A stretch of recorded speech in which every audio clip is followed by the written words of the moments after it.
potential energy function is one in which the force that is causing the change in energy is conservative. So for us, that has been the gravitational force, and thus the gravitational energy, and we have called that E sub g, and mgy is our gravitational energy. Now, for the purposes of our class, our spring force will also be considered conservative as long as it's an ideal spring. And that was E spring is equal to 1/2 kx squared. And in general, our energy stored, our stored energy or potential energy, is equal to the negative integral of the force with respect to the change in position. So let's look at these a little closer, and as like a graph of the gravitational energy with respect to position. So the gravitational energy, as the position from the Earth gets bigger and bigger, increases linearly. And the equation of that line would be EG is equal to some slope value times y. Now we know that the slope value must be m times g. Now the gravitational force, though, is pointing down. So if I take the negative of the slope, I will get the magnitude and direction of that force. So the gravitational force is down and equal to mg. Let's look at the spring as well. So if I look at the energy stored in the spring as a function of position, it's a parabolic relationship because it's E spring is equal to 1/2 kx squared, which is not a linear function. So in order to find the force, and if the force is the slope, then I would need to determine the slope of this line, but it is changing all the time.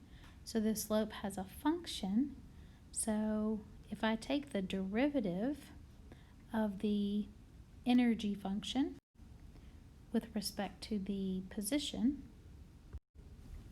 we would get 2 over 2 kx, which is just kx. So in this case, the force is a function of the position, and we recognize k times x as being our spring force.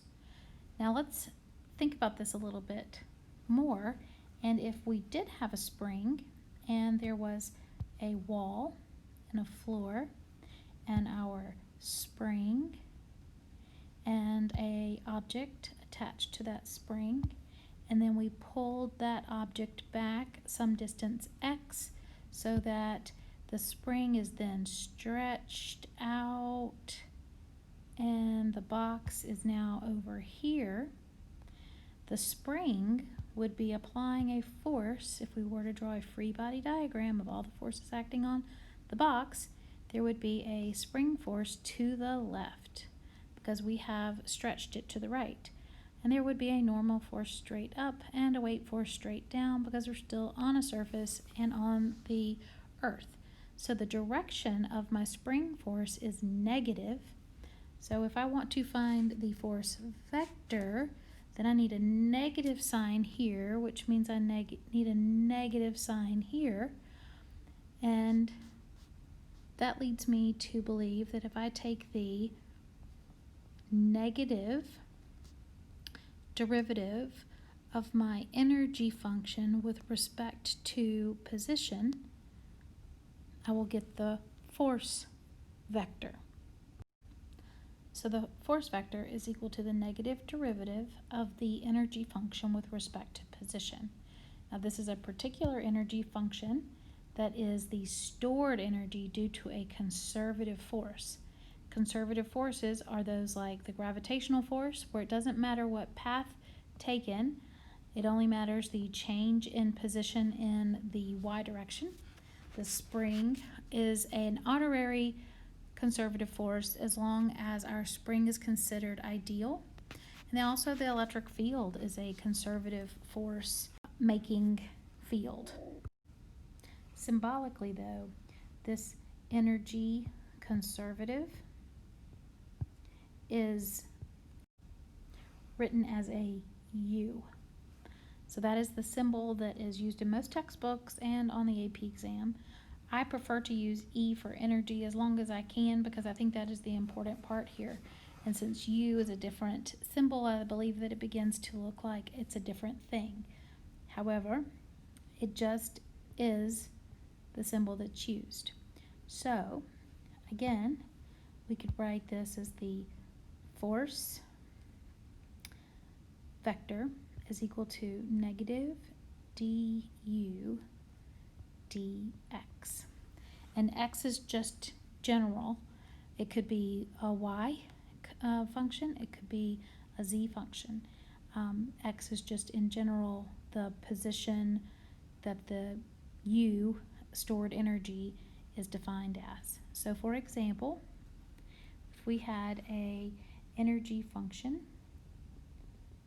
that was negative 4x squared, then the force would be equal to negative du dx, which would be negative 8x. So that would be a positive 8x.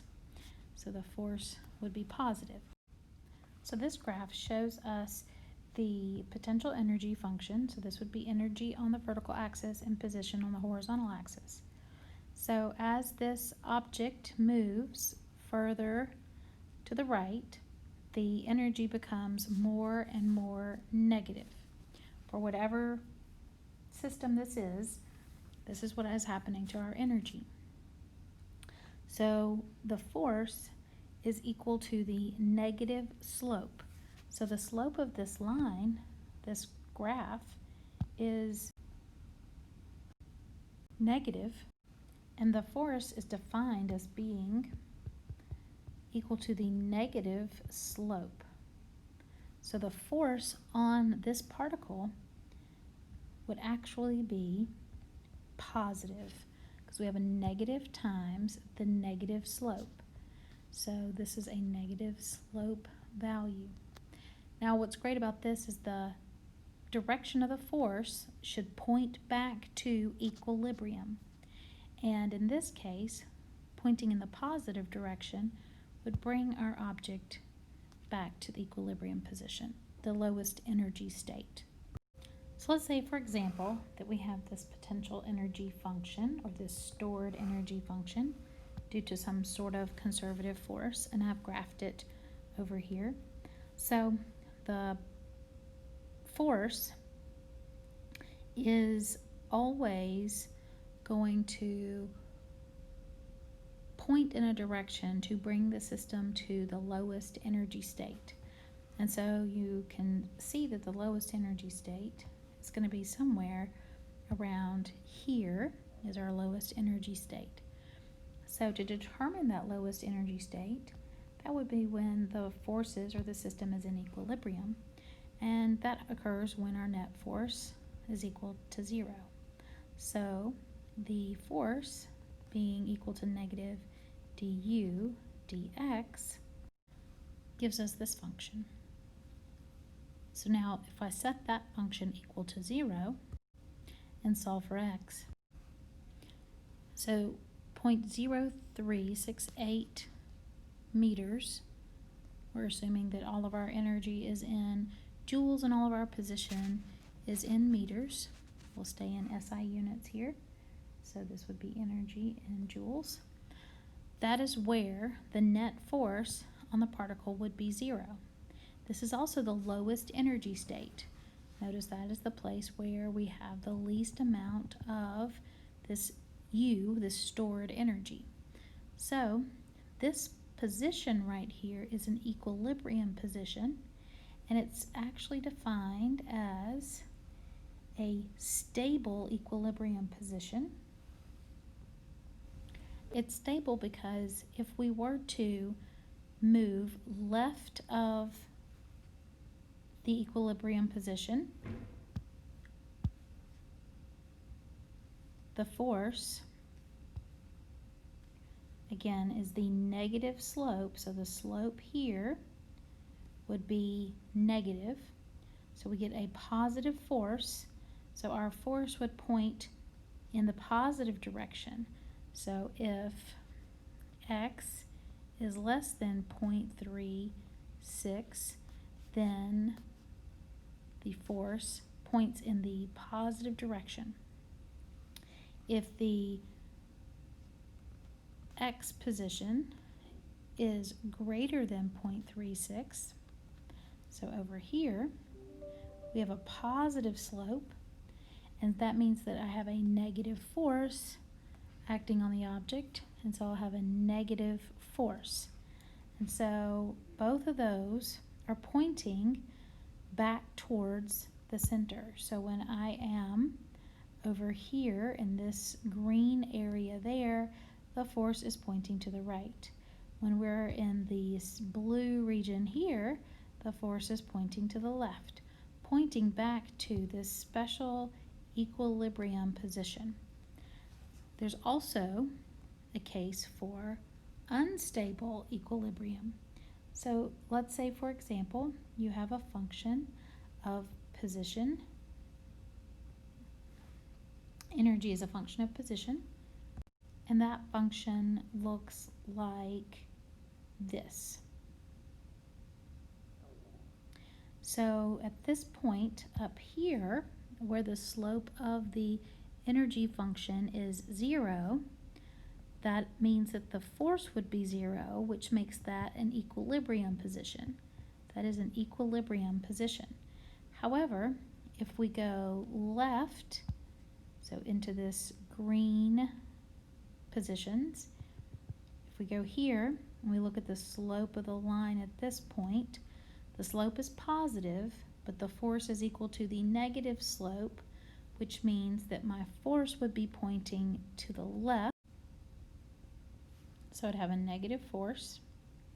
If I look at this region here, where x is greater than this position here, then my tangent line slope is negative, which makes my force positive because the force is equal to the negative slope. And if the slope is negative, then the force is positive. And so you would have a positive force on this side of this equilibrium position. And so in this case, the force is pointing away from the equilibrium position.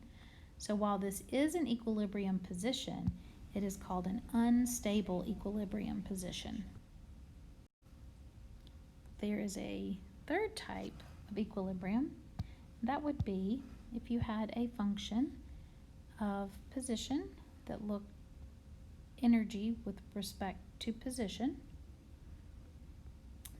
that maybe looked like this, where this region here is all a flat line. And so yes, the net force would be 0 in this region right here. Thus, this is an equilibrium position, but the local positions left and right also have 0 net force or an equilibrium position. And so we call this neutral equilibrium.